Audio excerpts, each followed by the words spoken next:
Hi fam, welcome back to my YouTube channel all about Rohit ji. So ಸ್ವಲ್ಪ ಜಾಸ್ತಿ ದಿನ ಆಗಿತ್ತು ಯೂಟ್ಯೂಬ್ ವೀಡಿಯೋ ಹಾಕಿ, ಯಾಕಂದರೆ ನಮ್ಗೆ ಸ್ವಲ್ಪ ಪ್ರಾಬ್ಲಮ್ಸ್ ಬಂದುಬಿಟ್ಟಿತ್ತು.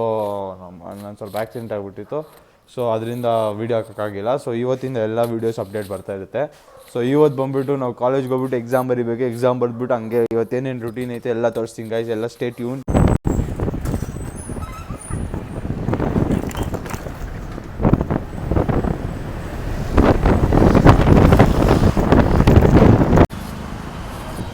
ಸೊ ಫ್ಯಾಮ್ ಹಂಗೆ ದೇವಸ್ಥಾನಕ್ಕೆ ಹೋಗ್ಬಿಟ್ಟು ಹೋಗ್ತಾಯಿದ್ದೀನಿ ಕಾಲೇಜ್ಗೆ. ಸೊ ಏನಾಯ್ತಂದರೆ ಲಾಸ್ಟ್ ವೀಕು ನಾನು ಆ್ಯಕ್ಚುಲಿ ಗಾಡಿ ಓಡಿಸ್ಕೊಂಡು ಹೋಗ್ತಾಯಿದ್ದೆ. ಒಂದು ಪರ್ಫೆಕ್ಟ್ ಯೂಟರ್ನ್ ಇತ್ತು.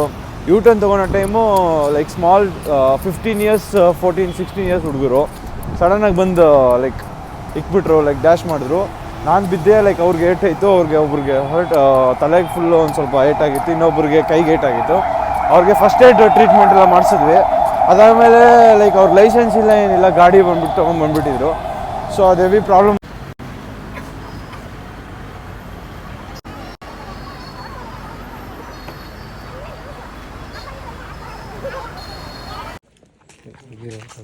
ಸೊ ಫ್ರೆಂಡ್ಸ್, ಇವಾಗ ಕಾಲೇಜ್ ಬಂದ್ವಿ. ನಾನು ನನ್ನ ಫ್ರೆಂಡು ಸುದೀಪ್ ಬಂದಿಲ್ಲ, ಚಂದು ಬಂದ.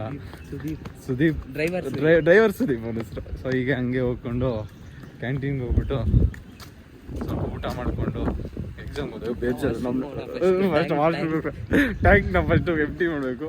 ಏನು ಹುಡುಗಿ ನಮ್ಮನ್ನ ನೋಡ್ತಾರೆ, ಹೊಸದಾಗೆ ವ್ಲಾಗ್ ಮಾಡ್ತಾ ಇಲ್ಲ, ಅದಕ್ಕೆ ಸೊ ಕ್ರೇಜಿ. ವ್ಲಾಗಿಂದ ಹುಡುಗಿ ನೋಡ್ತಾರೆ. ಪರವಾಗಿಲ್ಲ. ಇನ್ಶೂರೆನ್ಸ್ ಇದೆ. ಫೋನ್ ಮಾಡಿದೆ, ಫೋನ್ ಎತ್ತಾ ಇಲ್ಲ. ಆಯ್ತು ನೋಡ್ಕೊಂಡು ಸುದೀಪ್ ಡ್ರೈವಿಂಗ್ ಮಾಡ್ತಾವ್ರೆ. ಸೊ ಗೈಸ್, ಹಾಗೇ ಒಂದು ಸಮಯ ಕೊಡೋಣ ಅಂತ ನಾನು ನನ್ನ ಫ್ರೆಂಡ್ಗೆ ಕೂತ್ಕೊಂಡ್ವಿ. ಸೊ ನೋಡೋಣ, ಇದೇ ನಮ್ಮ ಕಾಲೇಜ್ ಕ್ಯಾಂಟೀನು. ಇವರೆಲ್ಲ ನಗ್ತಾವ್ರೆ, ಪರವಾಗಿಲ್ಲ, ನಗ್ತಾರೆ, ಅದಕ್ಕೆ ನಾವೇನು ಮಾಡೋಕ್ಕಾಗುತ್ತೆ. ಸೊ ಇವಾಗ ಹೇಳ್ಕೊಟ್ಬಿಡ್ತೀನಿ, ಅದಾದಮೇಲೆ ಬ್ಲಾಗ್ ಕಂಟಿನ್ಯೂ ಮಾಡೋಣ. ಏನು ಓದಿಲ್ಲ, ಪರವಾಗಿಲ್ಲ, ಪಾಸ್ ಆದೇ ಕಾಸು. ಸೊ ಕಿಶಿ ಇದು ಜಿ ಶಾಕ್, ಇದು ಜಿ ಶಾಕೆ. ಸೊ ಫ್ರೆಂಡ್ಸ್, ಎಲ್ಲಿ ಅಂತ ಕೇಳ್ತಾ ಇದ್ದಾರೆ. ಇವನೇ ಇಲ್ಲೇ, ಅವನೇ ಅದೇ ಹುಡುಗಿನ ಓಡಿಸೋನು ಸುದೀಪು. ಡ್ರೈವರ್ ಜೀ ಅಂತ ಕಾರ್ ಆಡಿಸ್ತಾರೆ ಸುದೀಪು. ಸೊ ಫುಲ್ಲು ಏನು ಓದಿಲ್ಲ, ಇಬ್ರು ಏನು ಓದಿಲ್ಲ. ಸೊ ಏನು ಮಾಡ್ತೀವೋ ಗೊತ್ತಿಲ್ಲ, ಜೂಯಿ ಅಂತ ಕಾರ್ ಓಡಿಸೋದು. ಇಬ್ಬರನ್ನ ಅಕ್ರಹ ಸಂಬಂಧ ಮೇಂಟೈನ್ ಆಯ್ತು ಬಿಡಿ, ಅವ್ನ ಕಷ್ಟ ಒಂದು. ಸೊ ಬೇಸಿಕಲಿ ನಾನು ಏನಂತೀನಿ ಅಂದರೆ, ಚಿಕ್ಕ ಹುಡುಗರಿಗೆಲ್ಲ ಗಾಡಿ ಕೊಡೋಕೆ ಹೋಗ್ಬೇಡ್ರಿ. 18 ಇಯರ್ಸ್ಗಿಂತ ಮುಂಚೆ 18 ಇಯರ್ಸ್ಗಿಂತ ಮುಂಚೆ ಇರೋರಿಗೆಲ್ಲ ಗಾಡಿ ಕೊಡೋಕೆ ಹೋಗ್ಬೇಡಿ. ಸೊ ಅದರಿಂದ ಎವ್ರಿ ಪ್ರಾಬ್ಲಮ್ಸ್ ಬರುತ್ತೆ. ಅವ್ರಿಗೂ ಪ್ರಾಬ್ಲಮ್ಸು, ಸರಿಯಾಗಿ ಓಡಿಸೋರ್ಗೂ ಪ್ರಾಬ್ಲಮ್ಸ್ ಬರುತ್ತೆ. ಸೊ ಎಲ್ಲರಿಗೂ ಅದೇ ಸಜೆಸ್ಟ್ ಮಾಡೋದು. 2 ವಾರದ ಮುಂಚೆ ಒಂದು ಎಕ್ಸ್ಪೀರಿಯನ್ಸ್ ಆಗೋದು.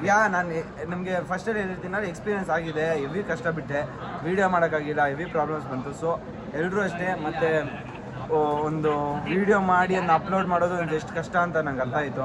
ಸ್ಯಾಮ್ ಸಮೀರ್ಗೆ ಥ್ಯಾಂಕ್ ಯು, ಆ್ಯಂಡ್ ಅವನ ಇನ್ಸ್ಪಿರೇಷನ್ನು. ನೆಕ್ಸ್ಟು ಹಾಗೆ ನೋಡ್ತಾ ಇದ್ದರೆ ಇಲ್ಲ. ಸೊ ನೆಕ್ಸ್ಟ್ ಹಾಗೆ ಹೋಗ್ಕೊಂಡು ನೆಕ್ಸ್ಟ್ ಅಪ್ಲೋಡ್ ಮಾಡ್ತೀನಿ. ಅದಾದಮೇಲೆ ನಾನು ನಿಮಗೆ ಹನಿ ಕೇಕ್ ಹೆಂಗೆ ಮಾಡೋದು ಈ ಫ್ರೈಡೇ ಹೇಳ್ಕೊಡ್ತೀನಿ. ಹನಿ ಕೇಕು ಮತ್ತು ಕ್ರೀಮ್ ಬನ್ ಹೆಂಗೆ ಮಾಡೋದು ಅಂತ. ಸೊ ಫ್ರೆಂಡ್ಸ್, ಎಕ್ಸಾಮ್ ಬರ್ಕೊಂಡು ಹೋಗ್ತಾ ಇದ್ದೀವಿ. ಲೈಕ್ ಎಲ್ಲ ಸಕ್ಸಸ್ಫುಲ್ಲಾಗಿ ಮುಗೀತು ಎಕ್ಸಾಮ್ಸು. ಅದೇ ಸ್ವಲ್ಪ ಇವತ್ತು ಚೆನ್ನಾಗಿ ಅಂದರೆ ಆವ್ರೇಜಾಗಿ ಬರೆದ್ವಿ. ಹಾಗೆ ಇಲ್ಲೊಂದು ಸ್ವಲ್ಪ ಬರ್ಡೇ ಪಾರ್ಟಿ ಇದೆ. ಬರ್ಡೇ ಪಾರ್ಟಿ ಸೆಲೆಬ್ರೇಷನ್ ಮಾಡಿಕೊಂಡು ಡೈರೆಕ್ಟಾಗಿ ಮನೆಗೆ ಹೋಗೋದು. ನೋಡುವ ಇನ್ನೇನಾಗುತ್ತೋ. ಹಂಗೆ ನೋಡಿದ್ರೆ ಏನು ಬೇಕ್ರಿ ಬೇರೆ ಮುಚ್ಚಿಬಿಟ್ಟಿದ್ದಾರೆ. ನೋಡುವ, ಏನೋ ನಗ್ತಾರೆ. ಆಯಲ್ಲಿದ್ರು ಗೈಸ್, ಅಲ್ಲಿ ಬೇಕ್ರಿ ಬೇರೆ ಅರ್ಧ ತೆಗ್ದವ್ರೆ. ಮಾಡೋದಂತೆ ಕೇಕೆ ಮಾಡೋದಂತೆ. ಆಚೆಯಿಂದ ತರಿಸ್ತಾ ಇದ್ದೀವಿ. ನಮ್ಮ ಫ್ರೆಂಡ್ಸ್ ಎಲ್ಲ ಇಲ್ಲೇ ಇದ್ದಾರೆ. ಆಯಲ್ಲಿ ಏನಲ್ವ ಅಷ್ಟು ಶ್ರೇಯಸ್ ಕೇಳ್ತೀವಿ. ಆಯ ಅಂದ್ರೆ ಕುಳಿತಲ್ಲ, ಅದಕ್ಕೆ ಫೋನ್ ಹಿಡಿಯೋಕ್ಕಾಗಲ್ಲ. ಸೊ ಇವ್ರು ನಮ್ಮ ತಂಗಿಯವರು. ಸೊ ನೋಡಿ, ಎಲ್ಲ ಶ್ರೇಯಸ್ ಅವ್ರು ಕೇಳ್ತೀವಿ. ಅವನ್ನ ಇನ್ನೊಬ್ಬ ಶ್ರೇಯಸ್ ಅಂತ. ಇವ್ರು ರಿಷಿ. ಸೊ ಗೈಸ್, ಎವ್ರಿ ತಿಂದ್ಬಿಟ್ಟಿದ್ದಾರೆ. ಒಬ್ಬರು ಒಂದು ಕಾಫಿ ಕುಡಿಬೇಕು. ಇವಾಗ ಓಪನ್ ಮಾಡೋರೆ, ಆದರೆ ಮಾನ ಮರ್ಯಾದಿದ್ರೆ ಅಪ್ಲೋಡ್ ಮಾಡ್ಬೇಕಂತ. So we are going to upload it. ಅಷ್ಟೇ ತಾನೇ. ಇವ್ರು ನೆಕ್ಸ್ಟ್ ಓಪನ್ ಮಾಡ್ತಾನೆ ಯೂಟ್ಯೂಬ್ ಚಾನಲ್. ನಮ್ಮ ಬಾಸ್ ಎಲ್ಲ ಅವನೇ, ಅದನ್ನ ಅವನೇ. ಸೊ ನೋಡುವ ಗೈಸ್, ಇವತ್ತು ಆದರೆ ಕೇಕ್ ಕಟ್ ಮಾಡೋದಿಲ್ಲ ಅಂದರೆ ನಾವು ಹನಿ ಕೇಕ್ ತಿಂತೀವಿ ಮನೇಲಿ ಮಾಡ್ಕೊಂಡು. ಬೇಜಾರಾಗ್ಬಿಟ್ಟಿದೆ. ಅನಿಕೆಗೆ ರೆಸಿಪಿ ಬೇರೆ ಗೊತ್ತು ಮಾಡಕ್ಕೆ ಕೆಮಿಸ್ಟ್ರಿ ಹೋದ್ರಿ ಅಂದ್ರೆ ಅನಿಕೆ ನೋಡಿ ಫ್ರೆಂಡ್ಸ್ ನೋಡಿ ಹಂಗೆ ನೋಡ್ತಾ ಇದೆ ಗೊತ್ತಾಗುತ್ತೆ ಬ್ರೋ ಓ ಫ್ಲಾಶ್ ಫ್ಲಾಶ್ ಫ್ಲಾಶ್ ಫ್ಲಾಶ್ ಓ ಮೈ ಗಾಡ್ ಹ್ಯಾಪಿ ಬರ್ತ್ಡೇ ಚೆನ್ನು ಇಲ್ಲಿ ನೋಡಿ ಇದು ಕೊಡಿ ಅದು ಸ್ಪ್ರೇ